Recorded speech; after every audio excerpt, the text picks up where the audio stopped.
अगर आपसे कोई ये कहे कि एक ऐसा कानून आया है जिसके तहत पत्नी और पत्नी के घर वालों से सिर्फ दहेज की मांग करने पर 498 ए आईपीसी या जो नया कानून है बीएनएस उसकी धारा 85 के तहत दहेज उत्पीड़न का अपराध नहीं माना जाएगा, तो शायद आप इस बात पर यकीन नहीं करेंगे। दोस्तों, मैं करीम अहमद सिद्दीकी एडवोकेट स्वागत करता हूं आप सभी का आपके अपने YouTube channel legal and social awareness में। आज के इस एपिसोड में कुछ इसी तरीके के एक मामले पे मैं बात करने जा रहा हूं और देखेंगे कि इस मामले में हाई कोर्ट के द्वारा क्या कहा गया है। क्या वाकई यह बात सही है?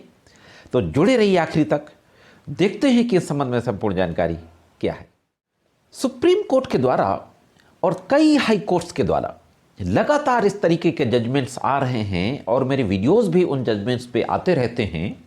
498 ए के जजमेंट से संबंधित मेरे चैनल की जो प्ले लिस्ट है उसका लिंक भी मैं आई बटन में दे दूंगा, आप डिटेल में उन सारे वीडियोज को देख सकते हैं। उन जजमेंट्स में ये कहा जा रहा है कि अगर कोई स्पेसिफिक आरोप नहीं है, विशिष्ट आरोप नहीं है, तो सिर्फ सामान्य आरोप के आधार पर 498 ए या 85 बीएनएस के तहत कार्रवाई नहीं की जा सकती।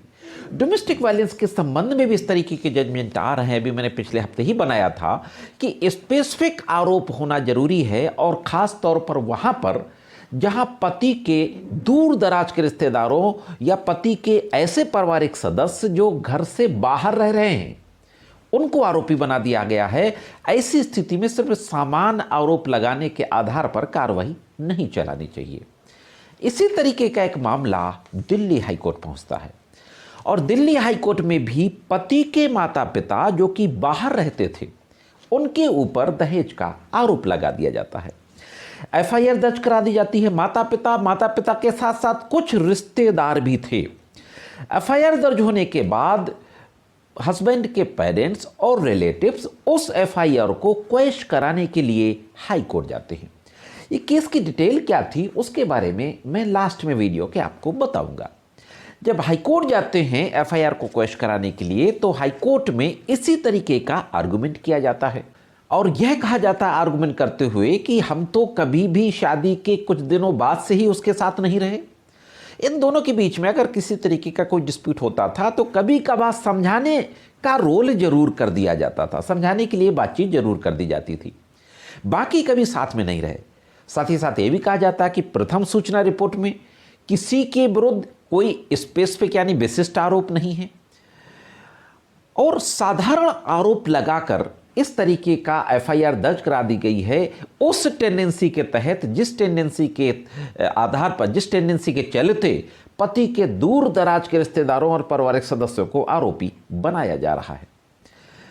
दिल्ली हाई कोर्ट के द्वारा इस आर्गुमेंट को सुनने के बाद पूरे फाइल को देखा जाता है और यह कहा जाता है कि हालांकि एफआईआर इंसाइक्लोपीडिया नहीं है, फिर भी इस बात को नजरअंदाज नहीं किया जा सकता कि वर्तमान मामले में एफआईआर कई पन्नों में है और प्रतिवादी संख्या 2 यानी शिकायतकर्ता ने याचिकाकर्ताओं के नाम बताते हुए कई तथ्यों का विस्तृत विवरण दिया है, जिसमें कुछ लोगों की पृष्ठभूमि के बारे में भी कहा गया और यह भी कहा गया ऐसी परिस्थितियों में इस न्यायालय को यह असंभव लगता है कि याचिकाकर्ता कथित घटना में शामिल थे।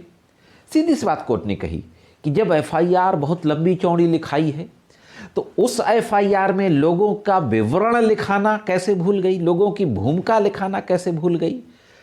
तो दिल्ली हाई कोर्ट के द्वारा कहा जाता है कि इस स्थिति में ऐसा संभव नहीं लगता कि पति के माता पिता और दूर दराज के रिश्तेदार भी इस मामले में शामिल हो सकते हैं। और फाइनली कहा गया कि रिश्तेदारों के खिलाफ जो आरोप लगाए गए हैं वो बिना किसी ठोस सामग्री और सहायक सबूतों के लगाए गए हैं, जो अति संयोक्तपूर्ण है, बिल्कुल बढ़ा चढ़ा करके लगाए गए हैं। इन सारे आरोपों को लगाने के सारे चीज़ों को देखने के बाद महत्वपूर्ण बात दिल्ली हाई कोर्ट के द्वारा कही जाती है, जैसा कि मैंने शुरुआत में कहा था।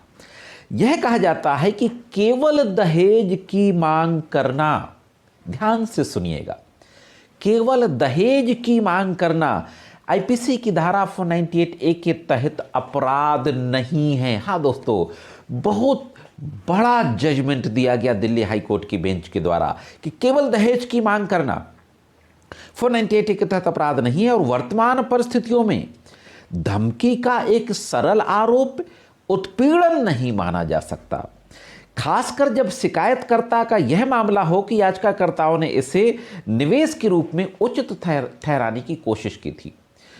महिला के द्वारा यह कहा गया था कि मेरा पति मुझे धमकी देता है कि अगर ये डिमांड पूरी नहीं होगी तो मैं तुम्हें डाइवोर्स दे दूंगा। कोर्ट ने इस बात को डाउरी डिमांड के तहत जो अपराध होता है 498A का, वो नहीं माना। मैंने 498A पे ढेर सारे वीडियो बनाए हैं। 498A के लिए डाउरी डिमांड ज़रूरी नहीं होती, क्रुएलिटी ज़रूरी होती है। क्रुएलिटी की वजह कुछ भी हो सकती है। तो इस तरीके से साथियों, दिल्ली हाई कोर्ट के द्वारा यह माना गया कि पत्नी के द्वारा माता पिता और परिवार के दूर दराज के रिश्तेदारों को झूठा फंसाया गया। वो लोग ना तो कभी महिला के साथ रहे हैं और ना ही उसे किसी तरीके से प्रताड़ित किया है। और न्यायालय ने ऐसा कहा कि यह उस प्रवृत्ति के तहत फंसाए गए हैं जैसा कि रिश्तेदारों को फंसाने की वादियों की प्रवृत्ति बन चुकी है, और यह कहते हुए FIR को क्वैश कर दिया जाता है। तो एक महत्वपूर्ण प्रिंसिपल लेट डाउन किए गए दिल्ली हाई कोर्ट के द्वारा। यह जो केस था साथियों, वनीता गुप्ता और अन्य बनाम दिल्ली स्टेट।